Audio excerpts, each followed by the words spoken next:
Hola, soy Jeff Kevins. Y yo, Raymond Arroyo, les damos la bienvenida a Tierra Santa en este programa especial, La Senda del Mesías. A nosotros nos encanta la idea de Jesús, pero nos separamos del hombre en sí. Durante el tiempo que estemos juntos, los llevaremos en peregrinación a los lugares donde estuvo nuestro Señor. Seguiremos sus huellas en la senda del Mesías. El Santo Padre nos ha invitado a todos a que vengamos a Tierra Santa y a Roma. Pero sabemos que muchos de ustedes no pueden venir. Así que les vamos a llevar la Tierra Santa a ustedes. Y a medida que pasemos por la vida de nuestro Señor, verán muchos paisajes, lugares y gente. Pero lo importante es examinar sus propios corazones. ¿Cuál es su propio recorrido y peregrinaje con Cristo? Las Escrituras nos dicen que vivir en Cristo ha de ser caminar de la misma manera que Cristo caminó. Y mientras que caminamos por la vida de nuestro Señor y vemos estos lugares, traten de ver más allá, hacia la persona de Cristo, e identifíquenla con sus propias vidas personales. Supongo que empezaremos donde todo comenzó, en Nazaret. Vamos. Ave Maria, gratia plena, Dominus tecum, benedicta tu in mulieribus. Amen.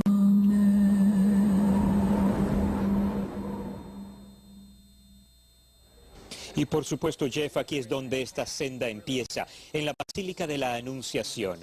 Esta conmemora el lugar histórico donde el ángel Gabriel se le apareció a Nuestra Señora, preguntándole si le prestaría su humanidad a la humanidad, lo cual ella hace. Lo interesante es que esta iglesia ha estado aquí desde el año 600 después de Cristo. 3 encarnaciones de esta iglesia han aparecido a través del tiempo. Por supuesto, el nivel inferior en donde está la capilla y las iglesias sucesivas fueron construidas encima. Incluso San Francisco estuvo aquí en 1219 para predicar sobre el primer misterio del Rosario. Raymond, me gustaría leer una escritura del Evangelio según San Lucas, capítulo 1, empezando con el versículo 26. A los 6 meses, Dios envió al ángel Gabriel a un pueblo de Galilea llamado Nazaret, a visitar a una mujer virgen llamada María, que estaba comprometida para casarse con un hombre llamado José, descendiente del rey David. Y luego el ángel le dice: María, no tengas miedo, pues tú gozas del favor de Dios. Ahora vas a concebir un hijo y le pondrás por nombre Jesús. Imagínense el temor que esta jovencita de 16 años habrá sentido cuando se le aparece un ángel y le da esta noticia tan dramática. Y ella dice en la escritura: pero soy una virgen, ¿cómo puede ser esto? Y creo que todos podemos encontrar un punto en nuestras vidas que nos sorprendemos cuando Dios nos llama a hacer algo. Sí, y cuando ella le dice sí, no es un sí solo para esa ocasión. Era un sí que iba a ir a Belén. Es un viaje largo y lo haremos más adelante.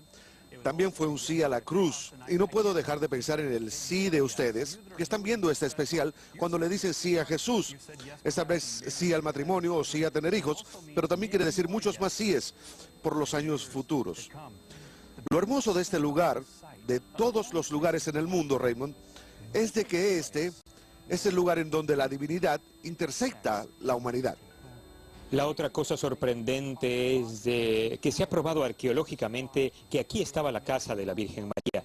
Y hasta donde podemos determinar por medio de las tradiciones, remontándonos por los siglos, aquí fue donde vino el ángel. Y para nuestros televidentes protestantes y nuestros televidentes católicos, de aquí sacamos la oración del Ave María, la oración que ha repercutido por 2 milenios. Fue en este momento cuando el ángel le dijo: bendita eres entre todas las mujeres. Y es solo el comienzo del camino. Continuemos en la senda. Ora mortis nostrae. Amen.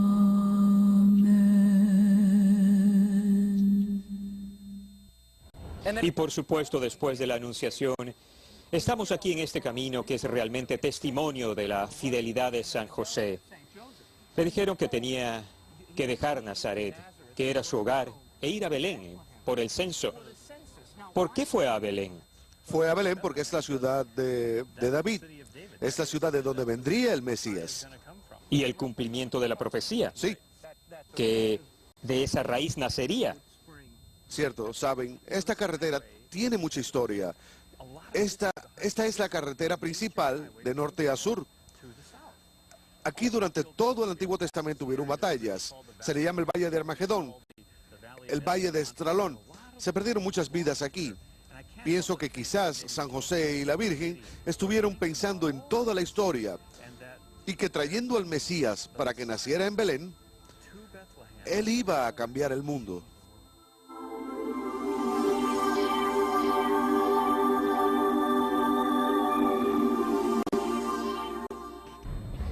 Y al llegar a este pueblito de Belén por el censo, la ciudad estaba repleta. Sí. No había alojamiento. Imagínese a una mujer con 9 meses de embarazo en el lomo de un burro, un carpintero llevando al burro, Después de haber viajado desde Nazaret. que es un recorrido muy largo.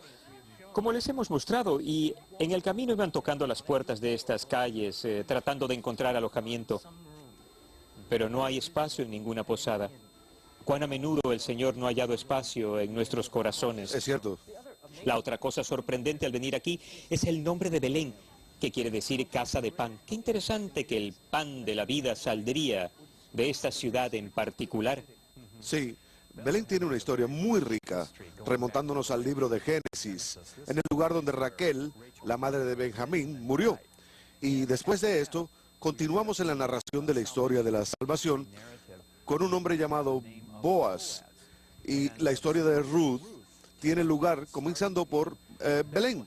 Tenemos a Noemí y a su esposo Elimelech. Viven en Belén, pero hay hambruna en esas tierras. Y esto es importante porque nos da la genealogía de Jesús. Hay hambruna en esas tierras y se van a Moab con sus 2 hijos. Conocen a 2 jovencitas, una de las cuales es Ruth. Los 2 hijos mueren, el esposo de Noemí muere y Ruth termina regresando a Belén con Noemí. Ella se casa con un joven de nombre Boaz, y Boaz y Ruth tienen a Obed. Obed tiene a Jesé, y Jesé al rey David. Y a Jesús se le llama el hijo de David. Y hubo una profecía que tenía que salir de ese linaje, y claro, San José es parte de ese linaje. Sí, y hay una profecía en Miqueas que habla de Belén y el gran fruto que provendría de Belén y la paz de Belén. Se los voy a leer. En cuanto a ti, Belén, Efratas, pequeña entre los clanes de Judá, de ti saldrá un gobernante de Israel que desciende de una antigua familia. Ahora el Señor deja a los suyos, pero solo hasta que dé a luz la mujer que espera un hijo. Entonces se reunirán con sus compatriotas los israelitas que están en el destierro.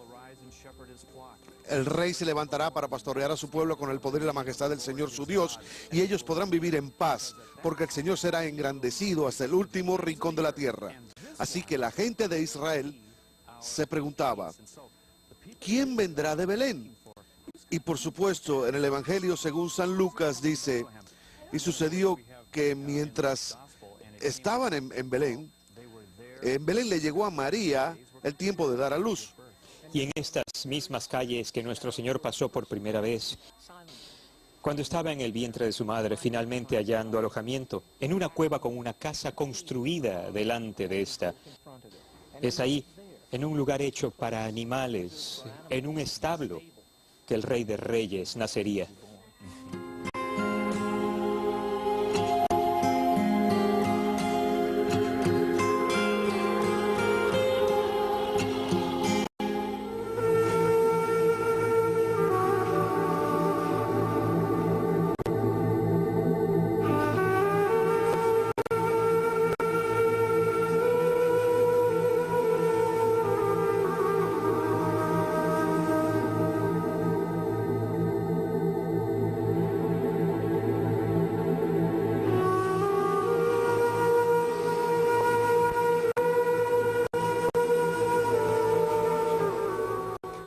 Raymond, en toda Belén hallaremos este tipo de cuevas, y estas cuevas eran usadas por los pastores.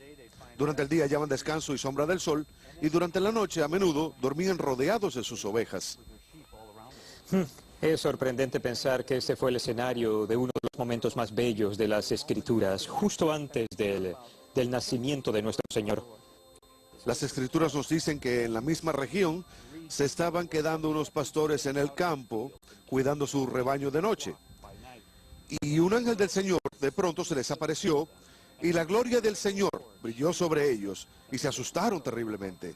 Pero el ángel les dijo, no teman, porque les traigo una buena noticia, que será motivo de gran alegría para todos.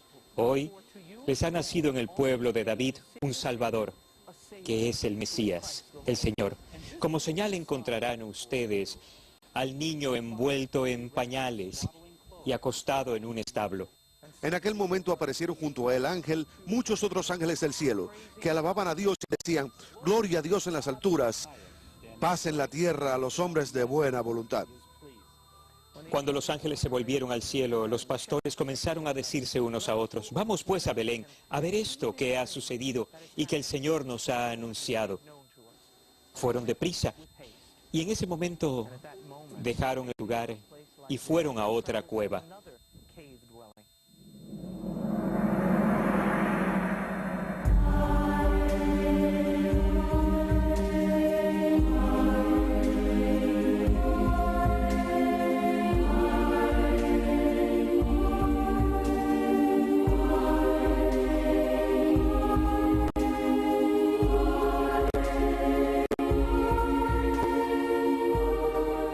El lugar venerado como el lugar de nacimiento de Cristo durante toda la historia está aquí, en la iglesia de la Natividad en Belén.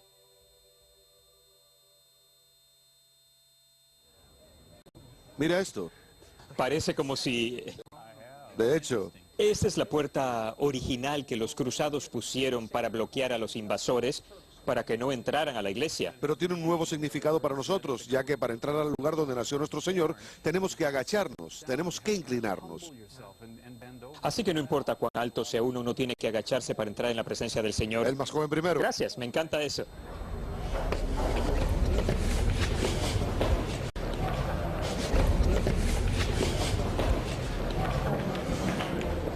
Me encanta, ¿eh? Caramba. Es una iglesia ortodoxa griega, la iglesia completa más antigua del cristianismo. Fue construida por Santa Elena y por Zar Constantino en el año 315 y es una de esas estructuras antiguas asombrosas. Lo es.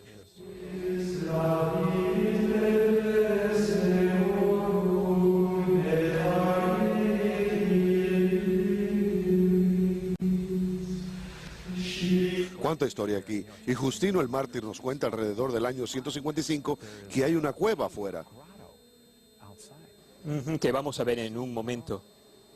Este piso data del año 325, es el piso de mosaicos original de esa iglesia.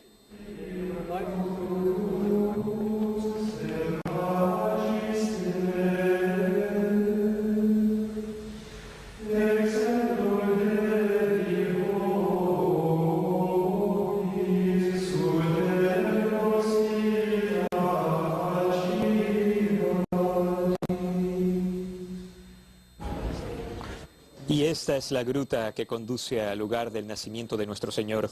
Estamos debajo de la iglesia de la Natividad en Belén. Miles y miles de peregrinos han venido a visitar este lugar.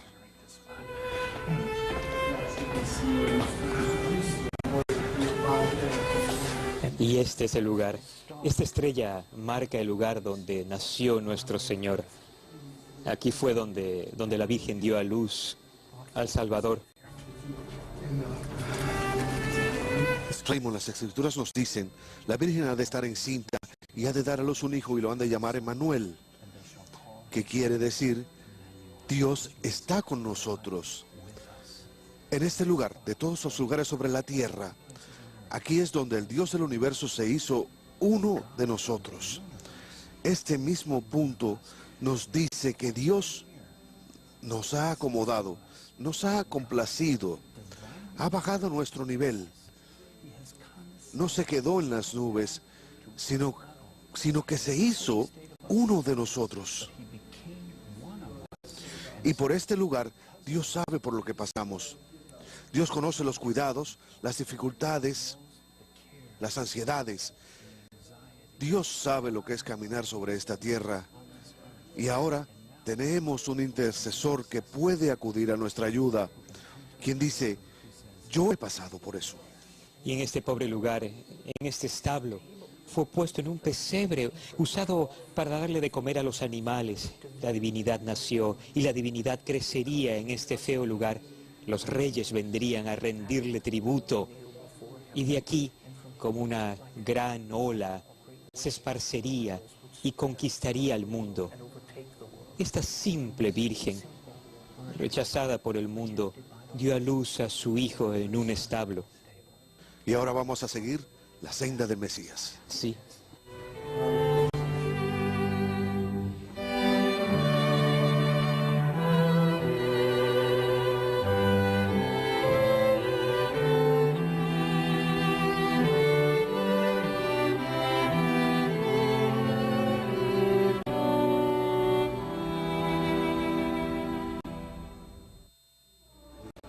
La gruta se encuentra aquí a la derecha. Incluso se les puede oír cantando a los peregrinos. Debemos decir a la audiencia que esta es la cueva donde San Jerónimo tradujo el Antiguo y el Nuevo Testamento del hebreo, griego, arameo al latín. Y se le conoce como... La Vulgata, y lo hizo desde 386 hasta 404. Y es importante para nosotros como católicos, porque nosotros los católicos no nos damos cuenta que en aquel entonces fueron los católicos los que nos dieron la Biblia. Fueron los católicos quienes tradujeron la Biblia desde 386 hasta 404 latín. Y este texto se usa incluso hasta hoy en día. Y hemos de decirle a nuestra audiencia que Paula, que era discípula de San Jerónimo, fundó una comunidad religiosa femenina aquí y se esparció a varias comunidades monásticas cerca del área de Belén. Y San Jerónimo también fundó varias de vida monástica por aquí. Como católicos tenemos que estar orgullosos de que fue aquí en Belén que empezó a difundirse esta gran tradición dentro de la iglesia. El Nuevo Testamento, la palabra de Dios dada a nosotros. Y pensar que está solo a una caverna de donde la palabra se hizo carne y habitó entre nosotros.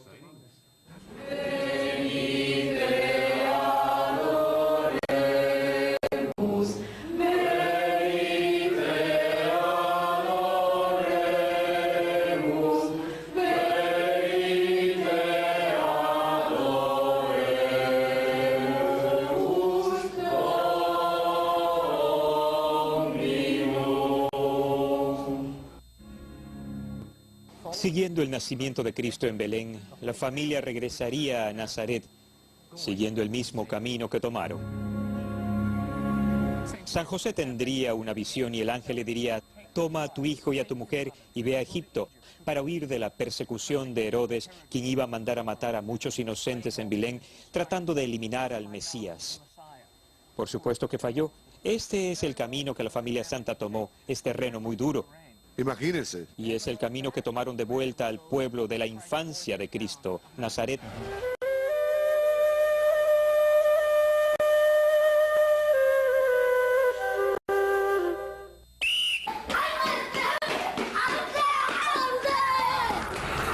Niños como esos nos recuerda cómo debe de haber sido nuestro Señor en Nazaret. Su pueblo puede haber sido muy similar a este. Creció por casi 22 años en anonimato y trabajó en un mercado como este, haciendo yugos según la tradición, haciendo tallados y trabajos de madera con su padre José. Y por supuesto, Nazaret, la palabra tiene un significado especial. Así es, la palabra Nazaret puede venir de la palabra Netzare, que es una palabra que señala al Antiguo Testamento. En Isaías, en el capítulo 11, una profecía con respecto al Mesías. De ese tronco que es Jesé, saldrá un ramo tierno, y una rama brotará de sus raíces, dando muchos frutos. Y esa palabra ramo es la palabra Nazare. Y los primeros cristianos eran llamados nazarenos. Otra cosa sobre Nazaret. Jesús creció ahí, pero no halló mucho respeto ahí. La Biblia dice, un profeta tiene honor, excepto en su pueblo natal, entre sus propios parientes y en su propia casa. Y uno de los apóstoles dijo cuando oyó de Jesús: ¿algo bueno puede salir de Nazaret? Claro, después supimos que sí.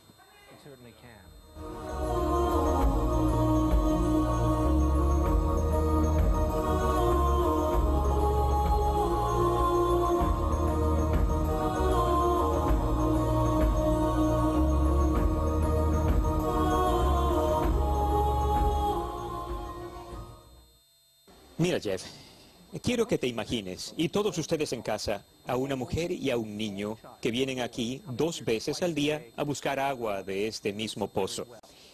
Esa mujer y ese niño eran María y Jesús. Venían aquí 2 veces al día porque era la única fuente en la ciudad de Nazaret.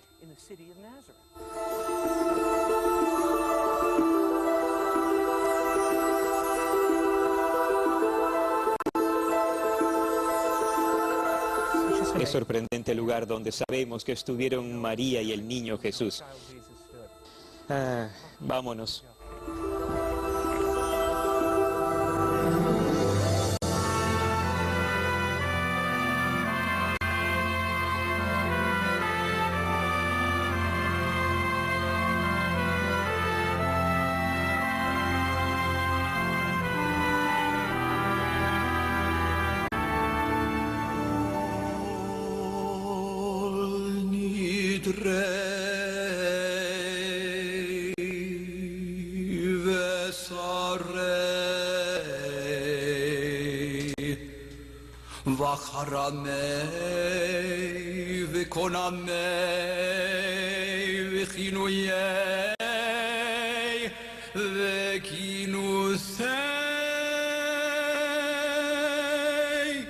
El único vistazo a la infancia de Cristo que hallamos en las Escrituras fue un peregrinaje a Jerusalén para la Pascua judía.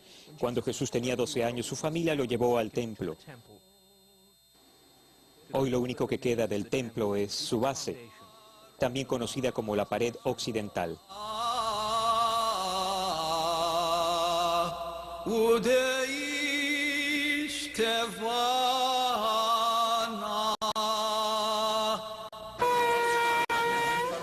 Es durante esta visita al templo que José y María pierden a Jesús.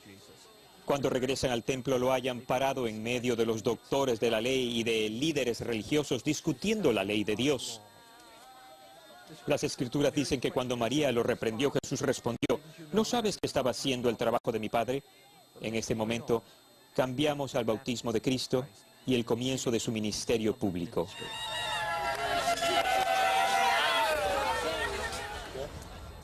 El río Jordán continúa atrayendo peregrinos.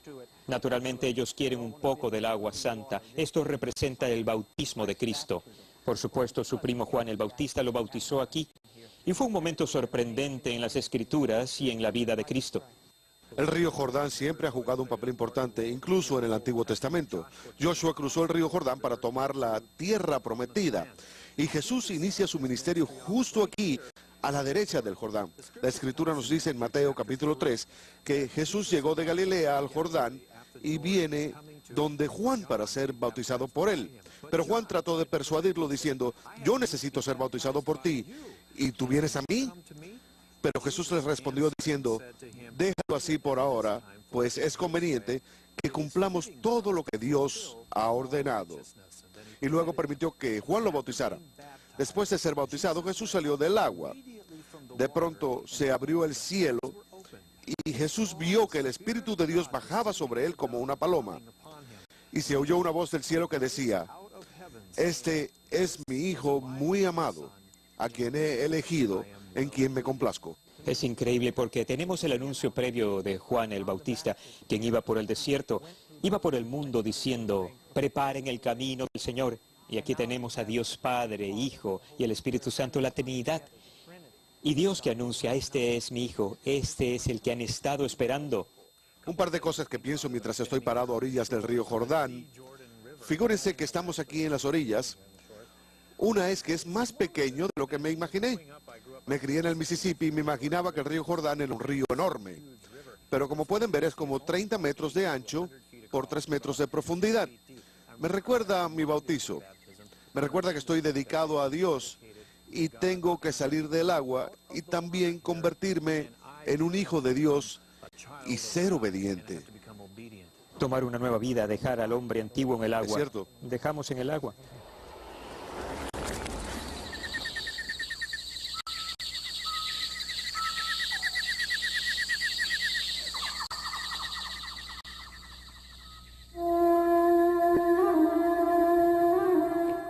Inmediatamente después del bautizo, Jesús se retiró al desierto solo. Ayunó por 40 días y 40 noches y rezó, preparándose para enfrentar al maligno.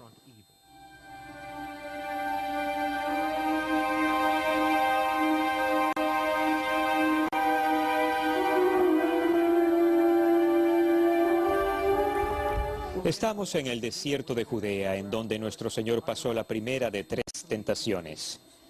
Luego el Espíritu llevó a Jesús al desierto para que el diablo lo pusiera a prueba. Estuvo 40 días y 40 noches sin comer y después sintió hambre.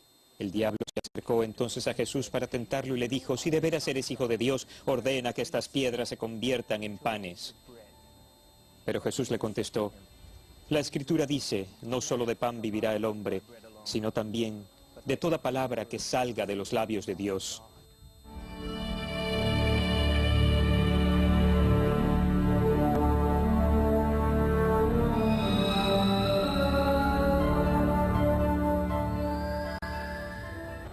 Luego el diablo lo llevó a la ciudad santa de Jerusalén, lo subió a la parte más alta del templo y le dijo: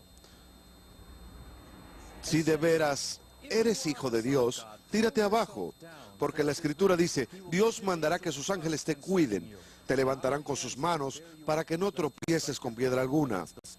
Jesús le contestó, también dice la Escritura, no tentarás al Señor tu Dios.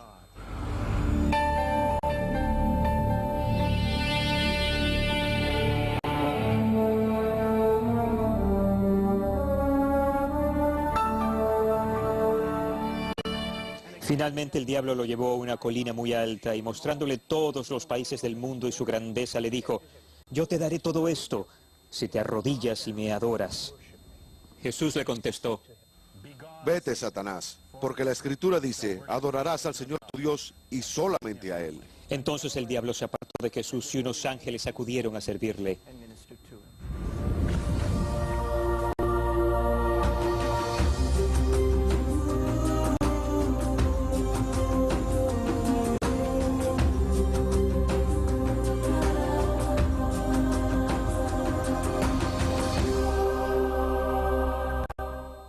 Por este mercado en Nazaret, supuestamente está la sinagoga donde Cristo predicó en Nazaret. Esto está en San Lucas, capítulo 4. Cierto, es esta gran iglesia católica griega. Y hay una sinagoga. No puedo creer. Es mucho más pequeña de lo que imaginé. Me gustaría saber si está abierta. ¿Está abierta? Es increíble estar aquí. Supongo que estas son piedras de alguna excavación y cosas parecidas. Este es el altar y trato de imaginar. Probablemente aquí fue donde se paró. Donde habló. Miremos las escrituras ahí. Es su historia, claro. Jesús fue a Nazaret, el pueblo donde se había criado. En el día de reposo entró a la sinagoga, como era su costumbre, y se puso de pie para leer las escrituras. Le dieron a leer el libro del profeta Isaías y al abrirlo encontró el lugar donde estaba escrito: el Espíritu del Señor está sobre mí porque me ha consagrado para llevar la buena noticia a los pobres. Me ha enviado a anunciar libertad a los presos y dar vista a los ciegos, a poner en libertad a los oprimidos, a anunciar el año favorable del Señor. ¿Cuál es el significado de esto? Raymond, esto es muy importante. Dice que abrió el libro en un lugar específico en las Escrituras. Y por supuesto, esta es una cita de Isaías, capítulo 1, el cual habla sobre el que vendrá y celebrará el año favorable del Señor. Y la frase, el año favorable del Señor, es un término técnico para el jubileo. El jubileo fue para lo que vino Jesús, y para liberar a los presos. El jubileo de Levítico, capítulo 25, en el Antiguo Testamento, habla de liberar a la gente con respecto a deudas, liberar a la gente con respecto a la esclavitud y a la tierra. Y eso es en realidad lo que es el año de jubileo que Juan Pablo II ha declarado para el año 2000. Si leen las enseñanzas de Jesús, una vez que sale de Nazaret, se concentra en este tema de la libertad. Tenemos al hijo pródigo, tenemos otras historias que proclaman el año favorable del Señor. Debe de haberle extrañado a la gente de Nazaret porque lo que Jesús estaba diciendo, ¿recuerdan a Isaías 61? Todos estos años han pasado. Yo soy el que está cumpliendo todo esto. Y lo dice aquí mismo. Él comenzó a hablar diciendo, hoy mismo se ha cumplido esta escritura ante vuestros ojos. Lo cual ha de haber sido, esta era gente que lo vieron a diario por 30 años, lo vieron jugar, lo vieron crecer, era el hijo del carpintero. ¿Cómo era posible? ¿Sabes lo que tratan de hacer entonces? Por supuesto. Sacarlo del pueblo. Y tirarlo por una ladera. En ese momento Jesús empieza a darse cuenta que no será aceptado por los suyos. Y ahí tenemos esa frase de que nadie es profeta en su tierra. En aquel momento Él se va de Nazaret, lo cual tenemos que hacer nosotros también.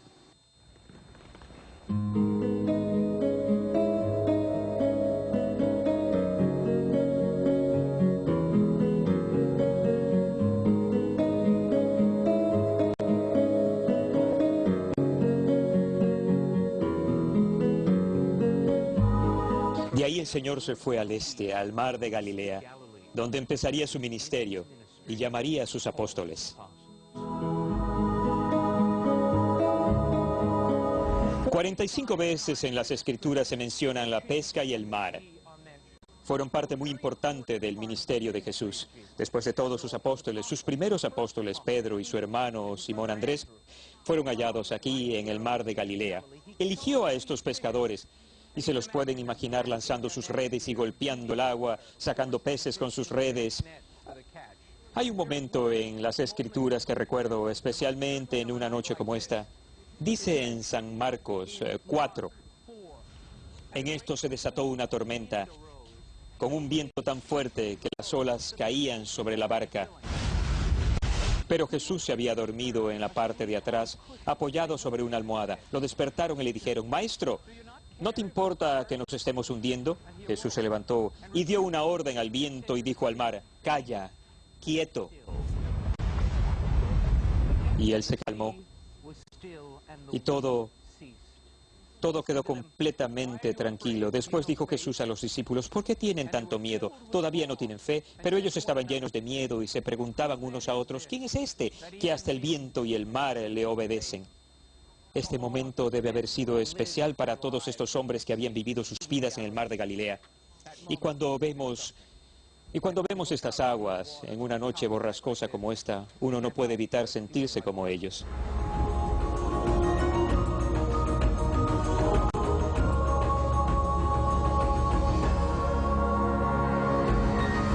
Del mar de Galilea, Jesús llevó a sus discípulos a una boda en el pueblo de Caná.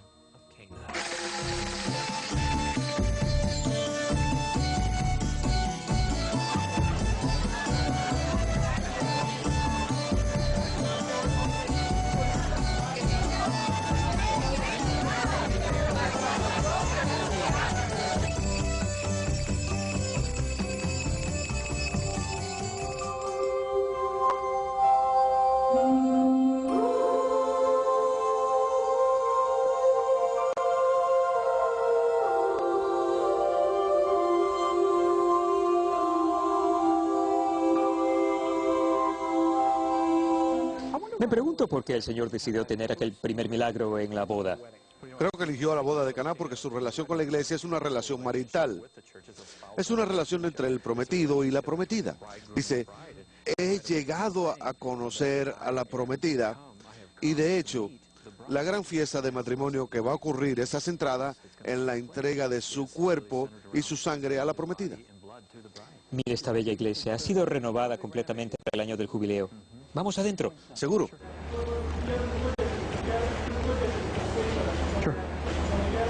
Es el primer milagro. Aquí está esta gruta donde sucedió todo. Estas son las paredes del siglo IV de la iglesia antigua bizantina que había aquí. Y estas ruinas son del primer siglo. Caramba, mira esto, Raymond, una tinaja. Caramba. Del primer siglo. ¿Es alabastro? Sí. Es una tinaja no muy diferente a la que nuestro Señor hubiera usado. Aquí mismo, en el milagro de la boda de Caná. Debemos decirle a la gente que esta es una boda que dura una semana. ¿Qué celebración? La alargaban y por supuesto se les acabó el vino. Y mira algunas de las tinajas que usaban. Estas son del primer siglo. Encontramos muchas bajo la iglesia. Y este es el lugar tradicional donde los franciscanos y la iglesia siempre han mantenido que el milagro tuvo lugar aquí. Y estas son jarras de piedra. que son descritas en las Escrituras. Leamos las Escrituras y contémosle a la gente sobre los eventos que rodearon a este primer milagro. Fue el primero de 33 milagros y también es la presentación del sacramento, Es cierto, de la institución del matrimonio, en donde el Señor nos dice que Él está en esto y que se le puede sentir en cada matrimonio. y es el preludio al sacramento de la Eucaristía, de lo cual hablaremos más adelante. Exactamente, San Juan capítulo 2. Veamos esto, el Señor está en la boda con su madre y sus discípulos. Y las Escrituras dicen, se acabó el vino, y la madre de Jesús le dijo, ¿Ya no tienen vino? Jesús le contestó, Mujer, ¿por qué me dices esto? Mi hora no ha llegado aún. ella dijo a los que estaban sirviendo, Hagan todo lo que Él les diga. asombroso, mi hora no ha llegado todavía. ¿Qué quiere decir? ¿Cuál es el significado para nosotros, los católicos? Sabes, como católicos hablamos de la hora y la iglesia enseña un poco de eso y relata la idea de la hora de su glorificación aquí en Caná. El catecismo dice, el Evangelio nos revela cómo María ora e intercede en Caná. En Caná, la madre de Jesús le ruega a su hijo por las necesidades de una fiesta de boda. Esto es símbolo de otra fiesta. Sabemos que en Caná le dice, ya no tienen vino. Claro que sabemos que está hablando de la boda de hace 2000 años, pero la iglesia nos enseña que ese es un símbolo de otra fiesta venidera, la boda del Cordero, en donde nos da su cuerpo y sangre a petición de la iglesia, su prometida. Esto es hermoso. Ella le dice, ya no tienen vino. Él la oye de una manera que la mayoría de los que leen las Escrituras no la oirían. Él dice, mi hora de glorificación, su hora de la pasión, no ha llegado. Así que lo que está haciendo es urgiéndolo hacia la pasión, lo está condenando al Calvario, como han sugerido algunos escritores espirituales. Es un momento lleno de significado, y en ese momento el Señor dice, llenen de agua estas tinajas. Habían varias jarras de agua para el rito de la purificación. Las llenaron hasta arriba, y Jesús le dijo, ahora saquen un poco y llévenselo al encargado de la fiesta. Así lo hicieron. El encargado de la fiesta probó el agua convertida en vino, sin saber de dónde venía. Solo los sirvientes lo sabían, pues ellos habían sacado el agua. Así que el encargado llamó al novio y le dijo, todo el mundo sirve primero el mejor vino, y cuando los invitados ya han bebido bastante, entonces se sirve el vino corriente. Pero tú has guardado el mejor vino hasta ahora.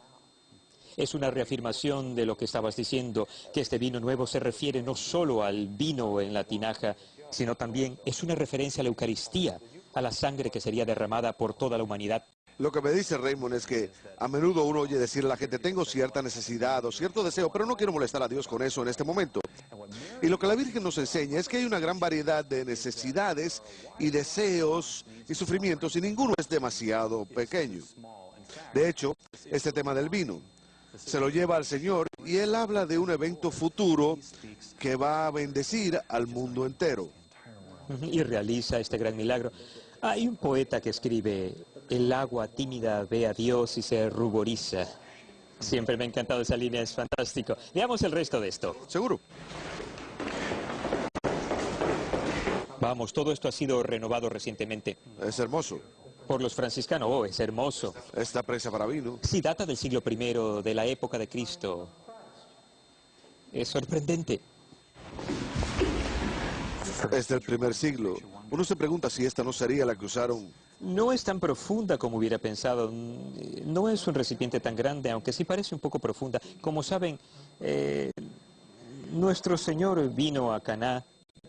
Así es. Nuestro Señor vino a Caná una segunda vez para otro milagro. Para una sanación. Una sanación, y es en la misma área. Y era un oficial de Capernaum. Así es. Que había venido aquí. No muy lejos de aquí. Quien tenía un hijo enfermo, que es donde vamos a ir después a Capernaum. ¿En qué capítulo es? ¿El 5? El 4. El 4, me estoy adelantando los hechos. Aquí está. Jesús regresó a Caná de Galilea, donde había convertido el agua en vino. Y había un alto oficial del rey que tenía un hijo enfermo en Capernaum. Cuando supo que Jesús había llegado de Judea a Galilea, fue a verlo y le rogó que fuera a su casa y sanara a su hijo, que estaba a punto de morir. Jesús, por lo tanto, le dijo, ustedes no creen sino ven señales y milagros. Se parecen a gente que conozco. Oh, sí. Pero el oficial le dijo, Señor, ven pronto antes que mi hijo se muera. Jesús le dijo entonces, vuelve a casa, tu hijo vive. El hombre creyó lo que Jesús le dijo y se fue. Mientras regresaba a su casa, sus criados salieron a su encuentro y le dijeron, «Su hijo vive». Él les preguntó a qué hora había comenzado a sentirse mejor su hijo y le contestaron, «Ayer a la 1 de la tarde, se le quitó la fiebre». El padre cayó entonces en cuenta de que era la misma hora en que Jesús le dijo, «Tu hijo vive». Encuentro interesante que los dos milagros que tuvieron lugar en Caná, el primero, ¿qué dijo la Virgen? Hagan todo lo que Él les diga. Y nos damos la vuelta y tenemos otro milagro. Es el hijo de un noble que es sanado.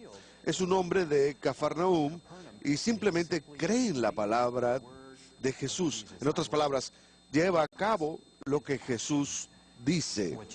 Le cree y su hijo es sanado. Hay otra cosa increíble que tenemos que ver en esta iglesia antes de irnos. Al mirar estas paredes bizantinas, me recuerda que San Jerónimo, Santa Paula y su hija fundaron estas comunidades religiosas en el siglo IV. Y en algunos de sus escritos dicen que visitaron Caná, cerca de Nazaret, donde Jesús convirtió el agua en vino. Esa es una casa del siglo I, la cual excavaron recientemente.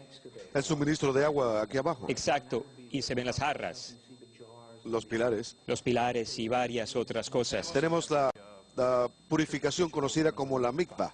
Así es, y pudo haber sido esta casa. Jesús habló a Nataniel y le dijo, un hombre en el que no hay maldad. Increíble.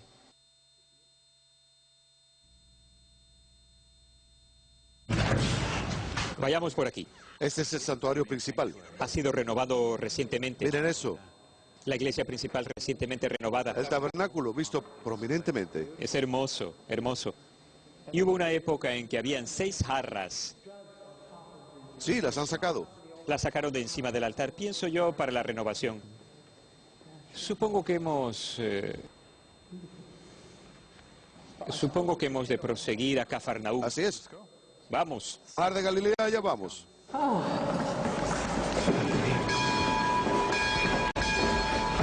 Ahora vamos al este, hacia el mar de Galilea. Ahí es donde Jesús estableció su base. Ahora que ha establecido su relación matrimonial y va a dar su cuerpo y sangre en algún momento, ahora va a establecer su base y empezar a enseñar en Galilea. Sorprendente. Es una caminata larga. ¿Puede darnos un aventón a Cafarnaúm?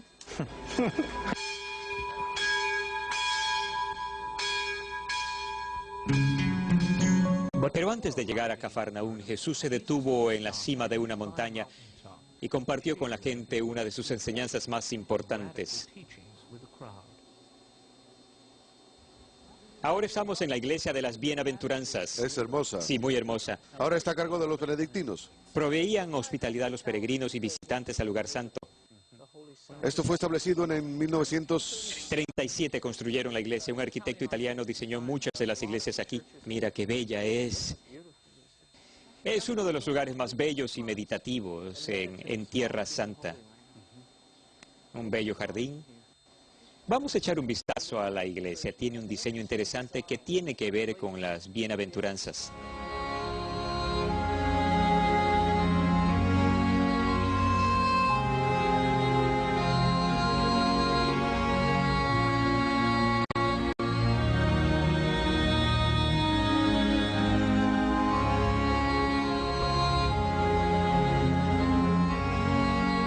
Es un lugar de tranquilidad y de oración contemplativa. La iglesia es simbólicamente octagonal. Cada pared representa cada una de las 8 bienaventuranzas. Y la vista desde afuera es muy impresionante.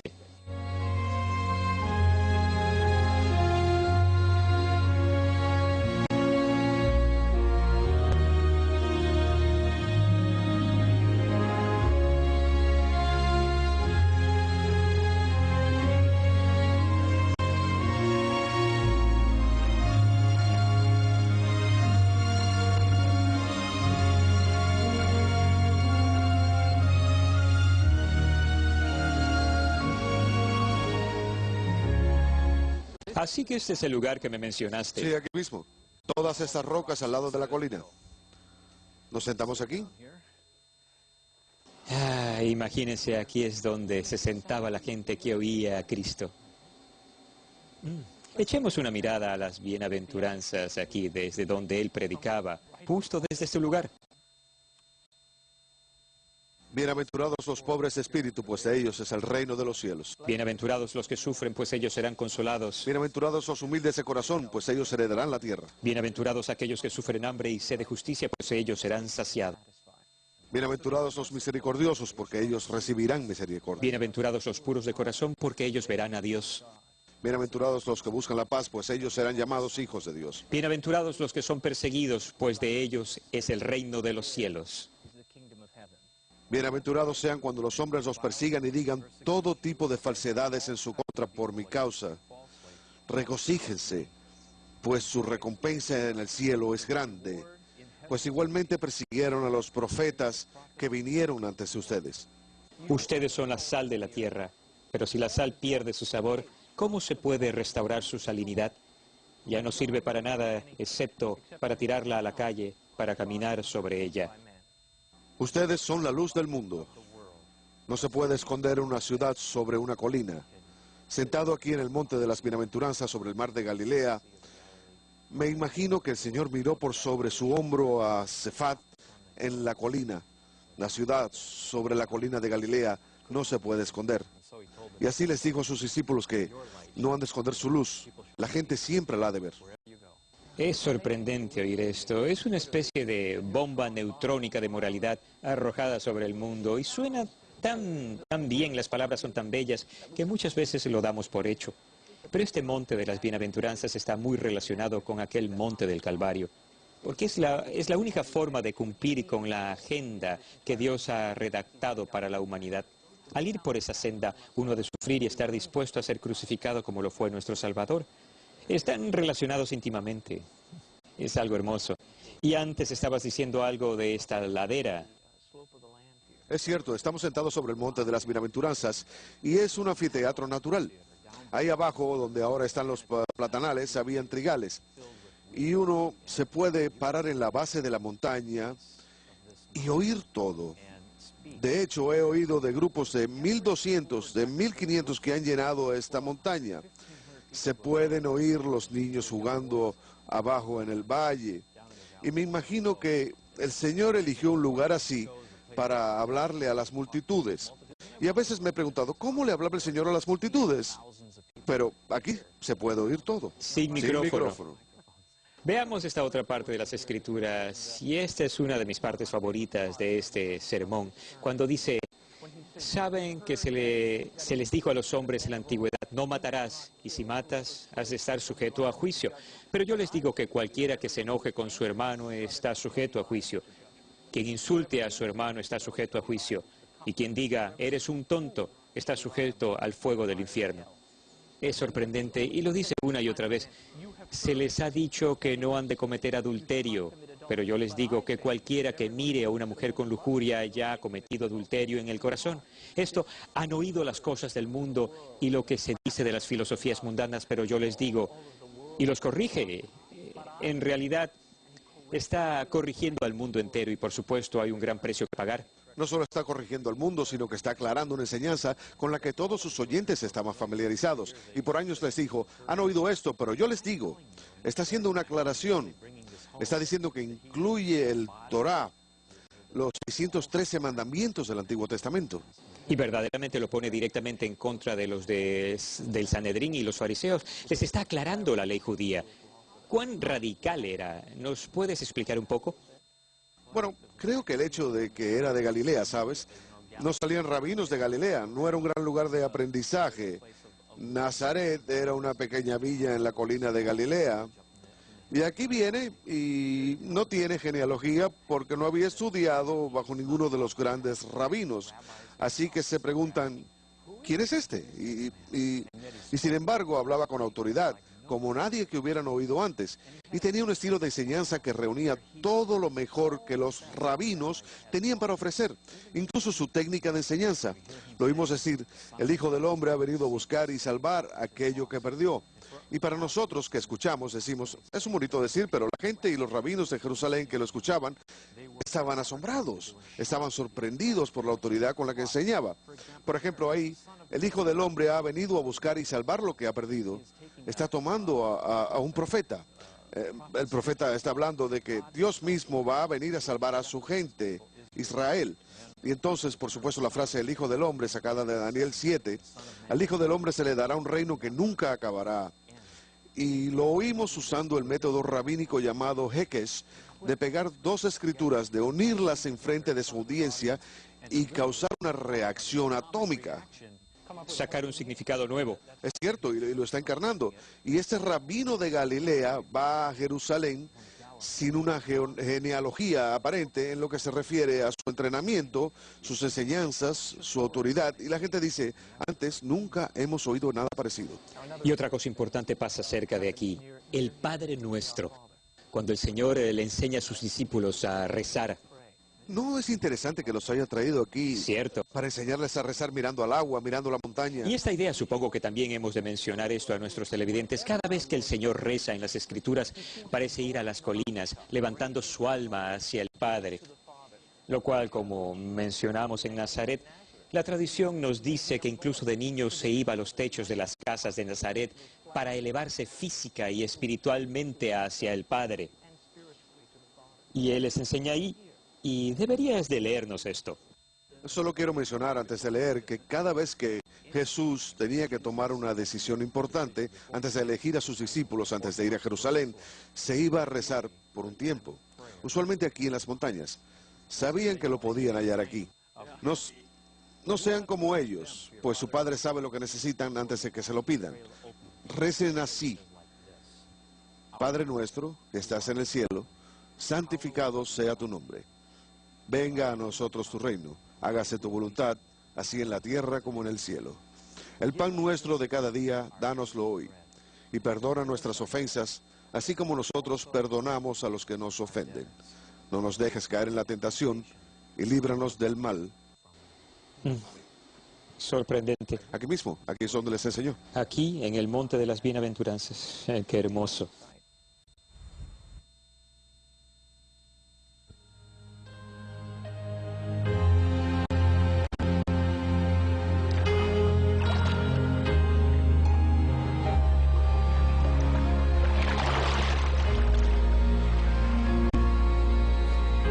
Fue muy cerca del Monte de las Bienaventuranzas, junto al mar de Galilea, en donde Cristo realizaría su siguiente milagro.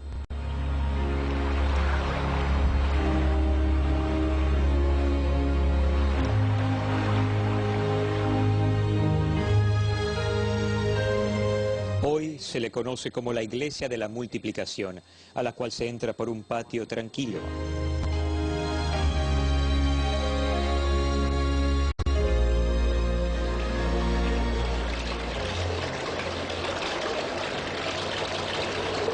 La iglesia fue construida, esta en particular fue en 1982. Caramba, aquí está, la Iglesia de la Multiplicación.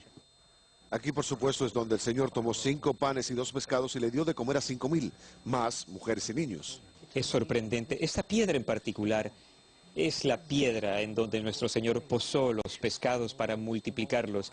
Y saben, el otro detalle sorprendente de esto es que la piedra ha sido venerada consistentemente desde el año 28 hasta el presente. La primera iglesia estuvo aquí en el año 350 y se construyeron iglesias sucesivas sobre esta. Y este es un mosaico muy famoso. Este mosaico representa los pescados y los panes y data del siglo V. Cuando uno piensa en alimentar a 5,000, siempre me asombró que el Señor tomó 5 panes y 2 pescados y dio de comer a 5,000, más mujeres y niños. Y lo que me asombra no es la necesidad que hay que cumplir. El asunto es lo que hay en las manos de Jesús. Porque cuando hay necesidad, si está en las manos de Jesús, Él lo puede dividir y satisfacer las necesidades de la gente. Por supuesto, el darle de comer a los 5,000, los primeros padres de la iglesia nos están hablando de la misa y la Eucaristía. Porque la segunda mitad del capítulo 6 de San Juan, en realidad, es una explicación sobre lo que significa el darle de comer a los 5,000, y es la distribución del cuerpo y sangre de Jesús. Exactamente, ha continuado multiplicando estos panes a través de la historia. Exactamente, exactamente. Alabemos al Señor.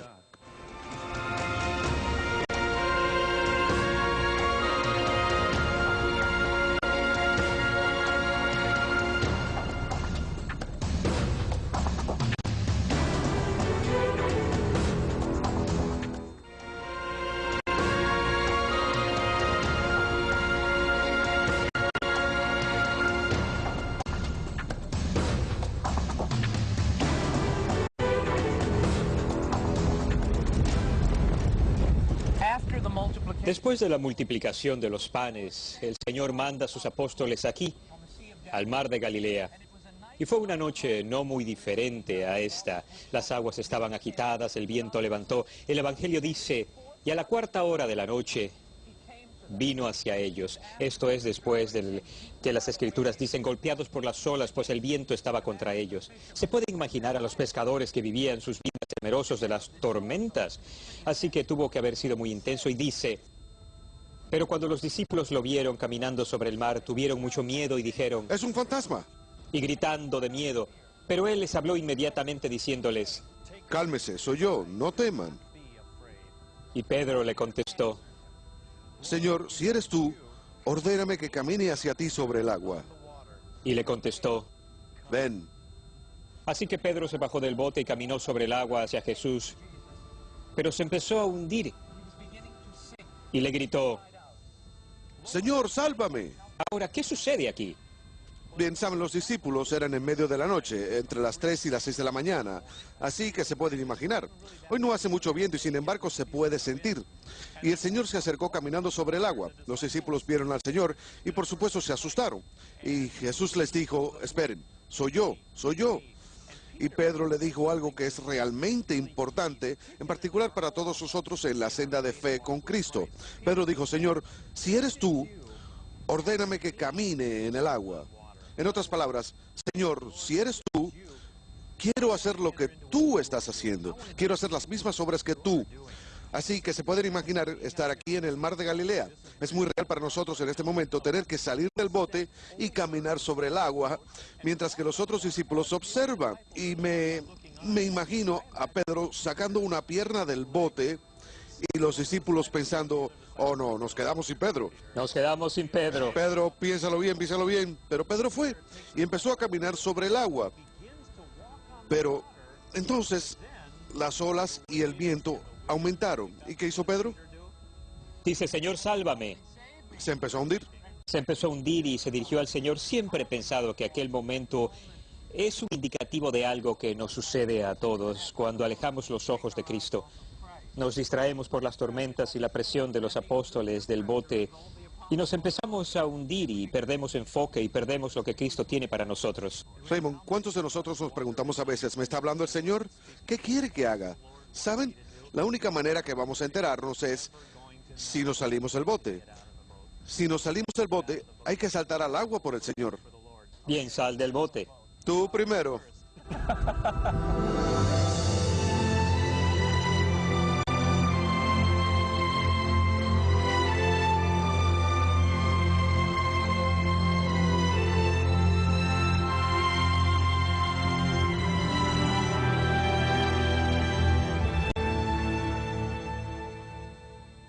Este es uno de los hallazgos arqueológicos más interesantes.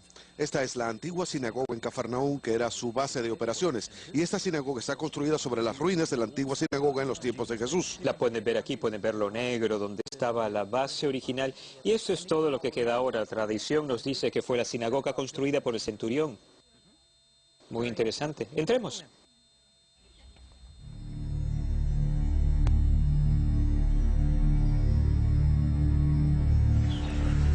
Caramba.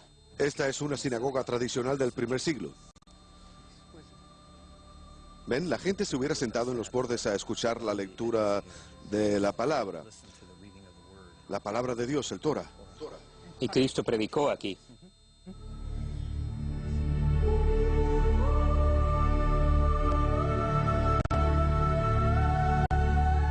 Chef, mira este bello trabajo arriba en las columnas. Pensar que estuvo enterrada aquí todos estos años y Y ahora ha recuperado su gloria, esta bella sinagoga. Hablemos un poco acerca de lo que Cristo hacía aquí, predicó aquí muchas veces. Es cierto, las escrituras nos dicen que lo hizo. Predicó aquí muchas veces, por supuesto, era su base de operaciones. Así que estaba muy familiarizado con esta sinagoga. Y como pueden ver, tenemos los asientos alrededor del borde. Este lugar hubiera estado lleno con Jesús y con aquellos que lo conocían, llenando este lugar, escuchándole enseñar. Y una historia en particular, hay muchas, pero hay una que de veras me toca y proviene de San Lucas capítulo 7, y es la historia de la sanación del sirviente del centurión. Escuchen esto. Cuando Jesús terminó de hablar a la gente, se fue a Cafarnaún, y el esclavo de cierto centurión, que era muy apreciado por su amo, se encontraba muy enfermo y a punto de morir. Y cuando oyó hablar de Jesús, envió a algunos ancianos judíos para pedirle que fuera a sanar a su criado. Ellos se presentaron a Jesús y le rogaron mucho diciendo: este centurión merece que lo ayudes porque ama nuestra nación y él mismo hizo construir nuestra sinagoga.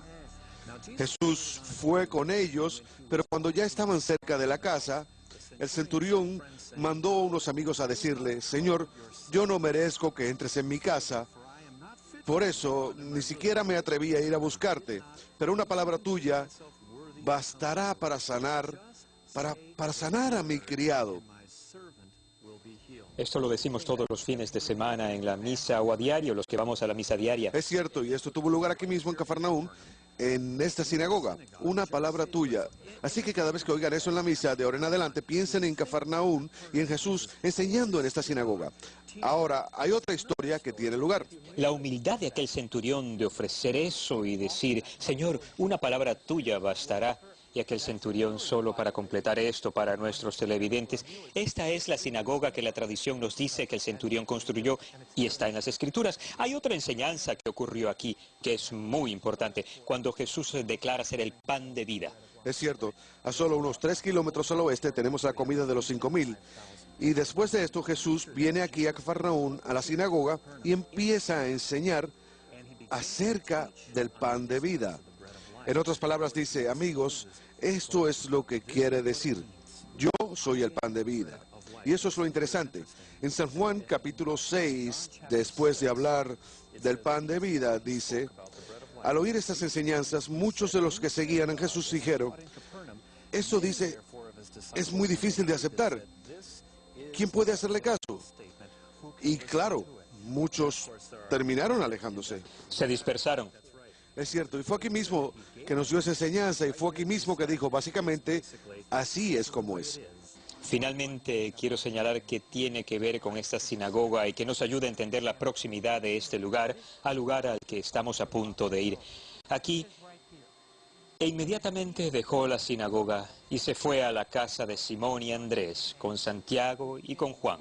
Ahora, la suegra de Simón estaba postrada con fiebre e inmediatamente le hablaron a Jesús de ella. Y él fue, la tomó de la mano y la levantó y la sanó. Y ella le sirvió. La casa está aquí en Cafarnaún. Tenemos que verla. Sí, vamos.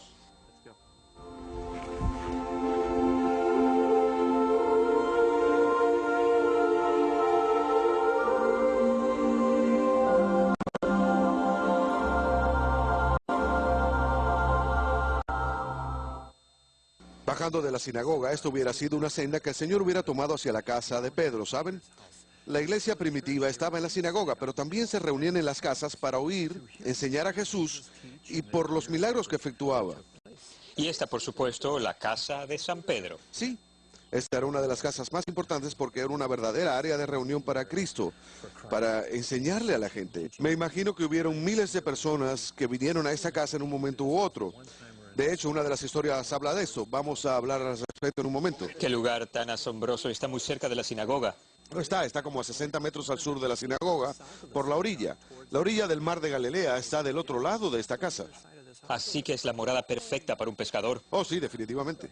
Y hemos de mencionar el padre Corvo, quien hizo muchas excavaciones comenzando de manera intensa en 1968. Confirmó que esta casa, que es la parte inferior de los restos aquí, data de la época justo antes de Cristo.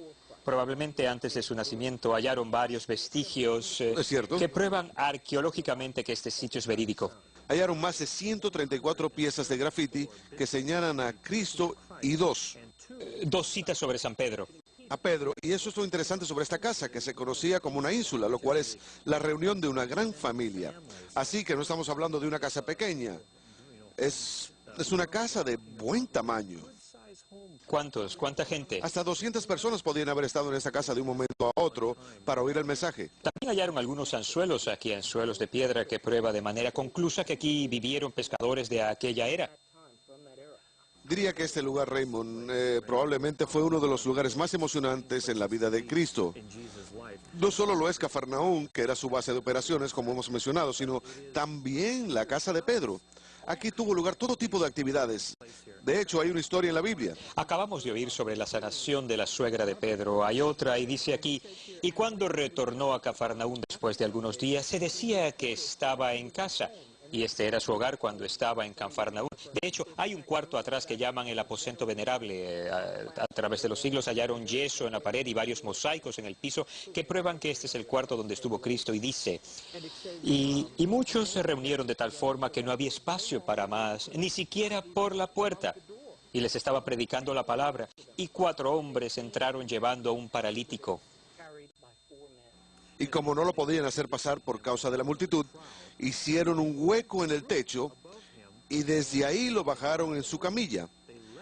Y Jesús, al ver su fe, le dijo al paralítico, hijo mío, tus pecados han sido perdonados. Es sorprendente. Ahora, el techo. Explique el techo por un momento. ¿Hicieron un hueco en el techo? No, Lo sacaron fácil. hubiera sido un techo tejado en donde podían remover fácilmente las tejas y bajar un hombre fácilmente. Esto no dañaba el techo, pero el asunto de la historia es que había tanta gente reunida en la casa que la única manera que este hombre podía entrar era por el techo. Me pregunto, ¿cuántos de ustedes tienen ese tipo de fe que necesitan a Dios de tal manera que están dispuestos a salirse de su camino para llegar a Cristo? Estoy pensando, por ejemplo, en el Santísimo Sacramento. ¿Cuántos de nosotros nos saldríamos de nuestro camino solo para pasar tiempo con Jesús cuando tenemos ese tipo de necesidad en nuestras vidas? Una última cosa que hemos de mencionar antes de irnos de ese sitio. Hay una iglesia del cuarto y del quinto siglo erigida, una iglesia octagonal erigida sobre este sitio. La razón es el patio central, el cual están viendo ahora. Ese patio era originalmente una casa-iglesia. Imagínense, del primer siglo. Es donde los discípulos de San Pedro se reunían a celebrar la misa. Así que es un lugar asombroso para estar y visitar.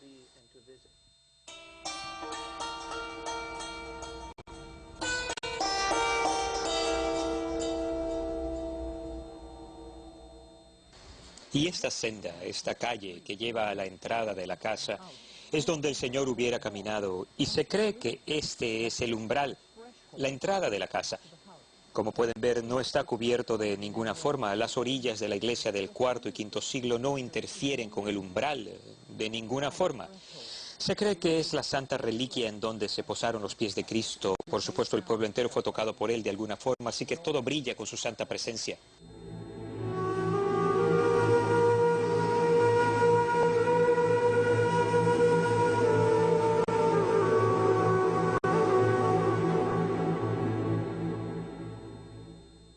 ¿Sabes? Encuentro interesante que al final del ministerio de nuestro Señor estuvo muy enojado con la gente de Cafarnaún porque después de hacer tanto aquí todavía no lo aceptaban. Es cierto, las Escrituras nos dicen en el Evangelio de San Mateo, capítulo 11, que empezó a reprochar a las ciudades en las que la mayoría de sus milagros fueron realizados porque no se arrepentían. Es interesante, dice que la mayoría de sus milagros fueron en esa área. Laméntate, Chorazín, laméntate, Betsaida, pues si los milagros que tuviste hubieran tenido lugar en Tiro y Sidón, se hubieran arrepentido hace mucho tiempo. Sin embargo, les digo que habrá más tolerancia para Tiro y Sidón en el día del juicio. Y tú, Cafarnaún, no serás exaltada al cielo. Has de descender al Hades, pues si los milagros que tuviste hubieran sucedido en Sodoma, existiría el día de hoy. Sin embargo, les digo que habrá más tolerancia para Sodoma que para ustedes en el día del juicio. Esa es nuestra señal para salir. Vamos.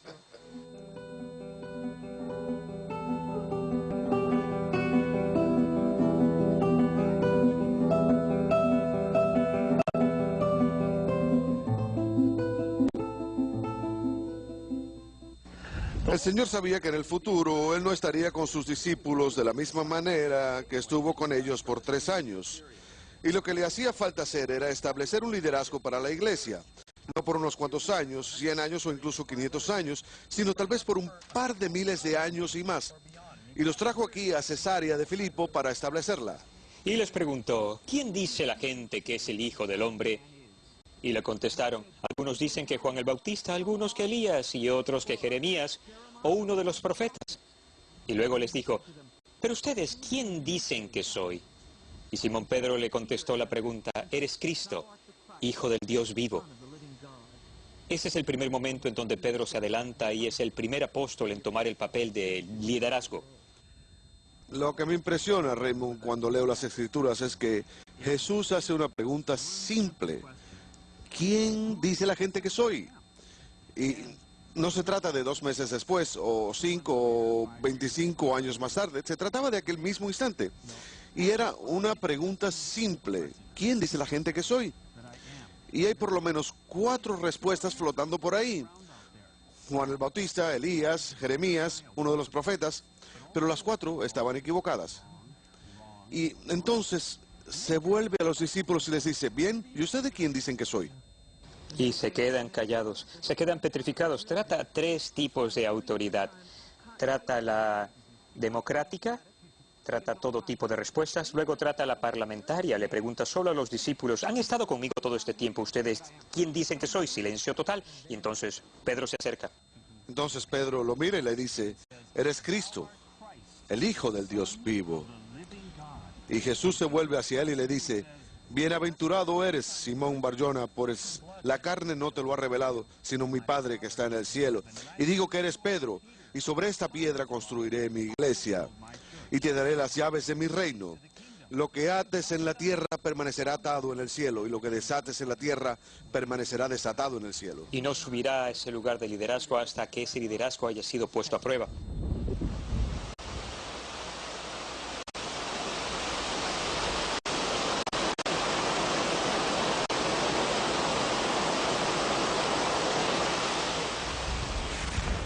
Y estamos aquí cerca del monte Tabor, la montaña grande atrás nuestro. La iglesia arriba es el lugar tradicional de la transfiguración de Cristo. Fue ahí que se apareció en su gloria. Cierta controversia rodea esta montaña. Nadie sabía el lugar exacto.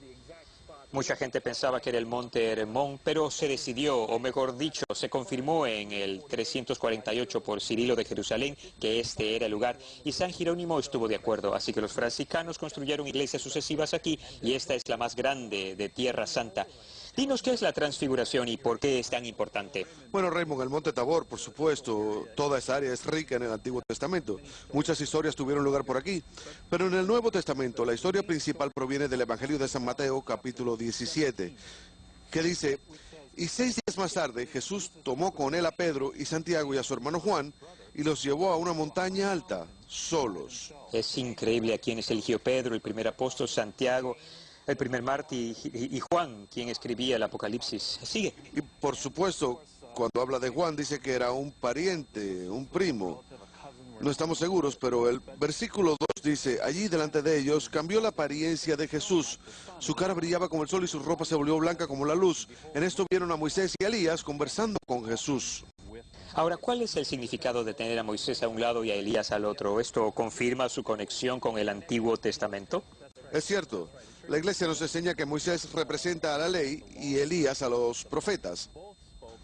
Ambos hablaron del sufrimiento que el Mesías había de pasar y claro, el Señor cumplió su sufrimiento. Lo interesante que ocurre en el monte de la transfiguración, hay que verlo desde la perspectiva de los apóstoles, porque recuerden, ¿qué aconteció un capítulo antes de San Mateo 17?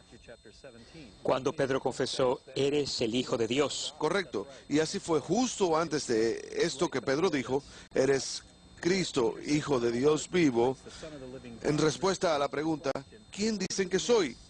Claro, Pedro dio la respuesta y justo después, la iglesia nos enseña que en el monte Tabor tenemos la confirmación de la confesión de Pedro. Y esto seguramente hizo un impacto en los otros discípulos quienes entre San Mateo 16 y 17 se han de haber prestado preguntando. Bueno, fue una respuesta buena la que dio Pedro, pero Y de veras les da esperanza mientras entran a una parte difícil de sus vidas y la de Cristo. Llegan a ver su gloria, pero por el otro lado está el Calvario.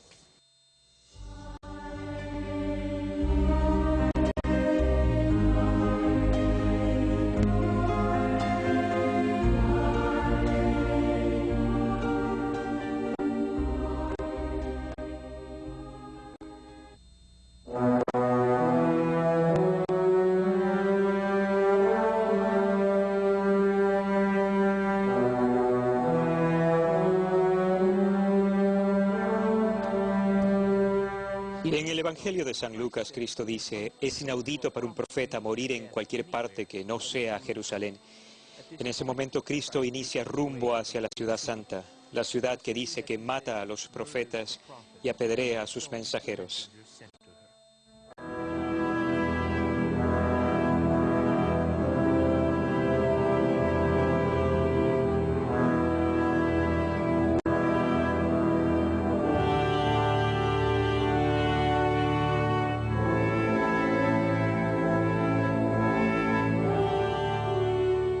Y fue por un portón parecido a este que nuestro Señor hizo su entrada a Jerusalén.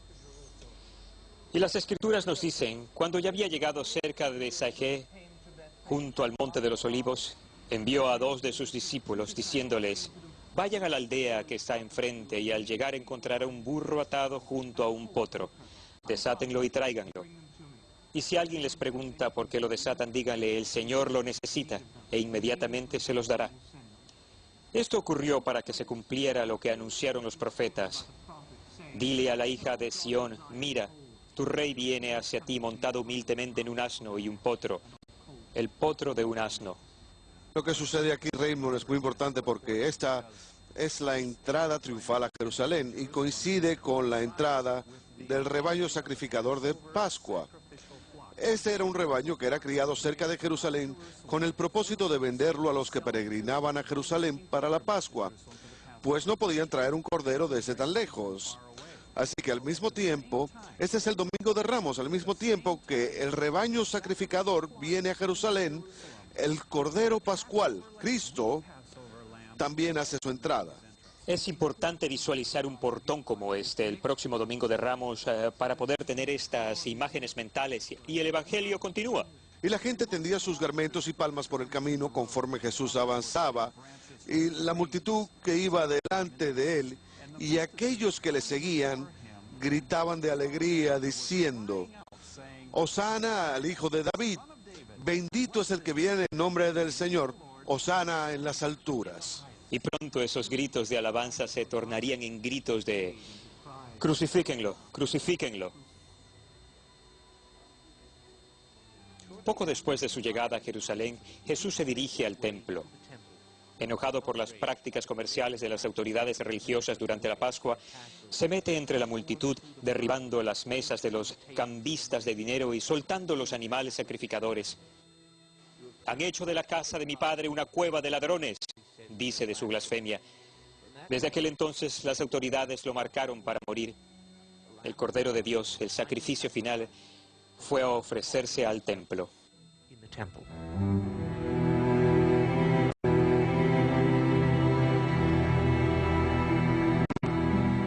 Y poco después vino aquí, a la ciudad, al cenáculo o aposento alto. Este lugar está construido sobre ese lugar donde vinieron.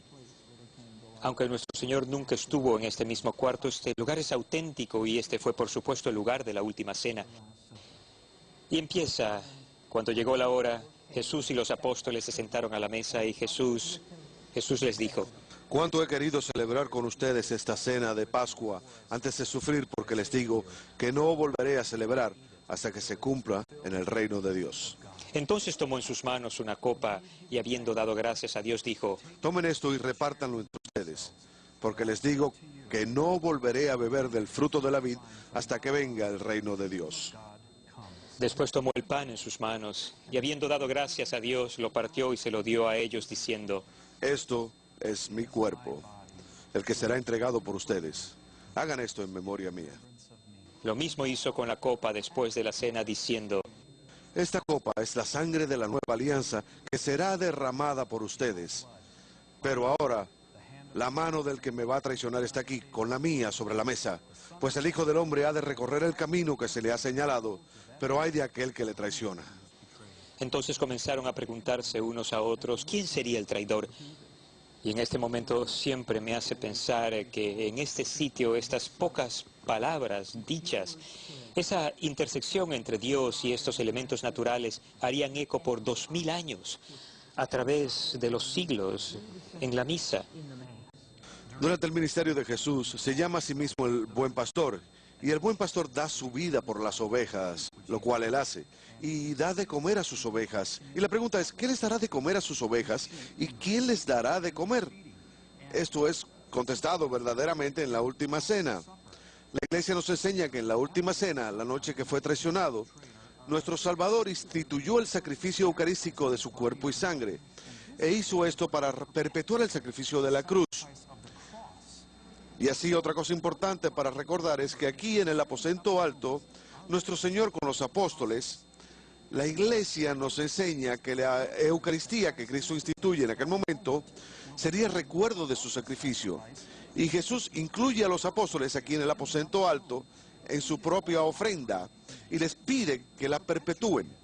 Al hacer esto, el Señor instituye a sus apóstoles como sacerdotes de la nueva alianza. Y hemos de mencionar a estos sacerdotes acerca de la nueva alianza, incluso cuando en el momento que el Señor instituye la misa comienza una disputa, una discusión. ¿Cierto? Cuéntanos sobre eso, rara vez le prestamos atención. ¿No es raro? Al final de la última cena empiezan a discutir unos con otros. ¿Quién será el más importante? Es cierto. ¿Quién será el más importante? Y esta disputa ocurre, pero el Señor la termina a señalar a un discípulo, Simón. Simón, mira, que Satanás los ha pedido a ustedes para sacudirlos como si fueran trigo. Pero yo he rogado por ti para que no te falte la fe. Y tú, cuando te hayas vuelto a mí, ayuda a tus hermanos a permanecer firmes. Y a partir de entonces el Mesías empieza a tomar la senda hacia el Calvario.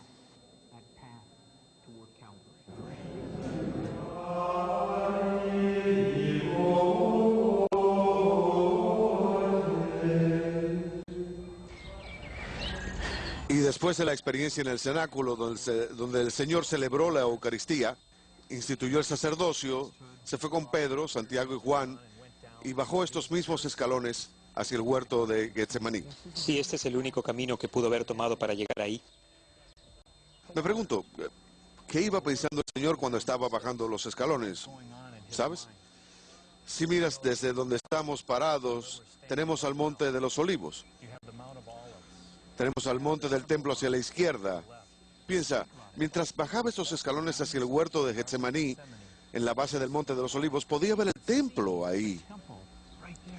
Y sabemos que él estaba al tanto que fueron 2000 años atrás que le fue ordenado a Abraham que llevara a su hijo único Isaac a morir y que lo sacrificara.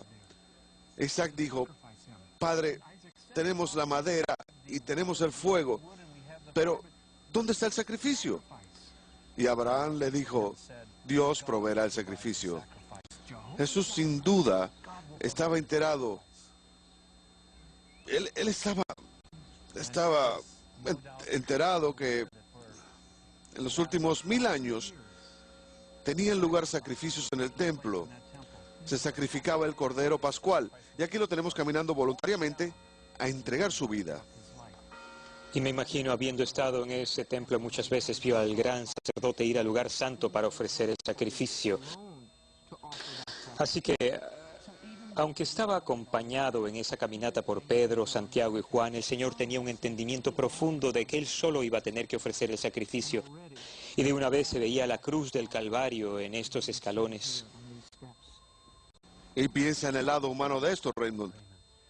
Mientras baja estos escalones y ve el templo a la izquierda, imagínate, ¿te latió más rápido el corazón? ¿Le faltó el aliento? ¿Empezó a sudar? Uno se pregunta estas cosas. ¿Se detuvo y tomó aire? ¿Y dónde estaba su madre en aquel momento? Estuvo junto a él durante gran parte del tiempo, la dejó en el cenáculo y ella tuvo que estar con él durante la triste marcha al Calvario. Y mientras bajaba los escalones, la vida continuaba en el barrio.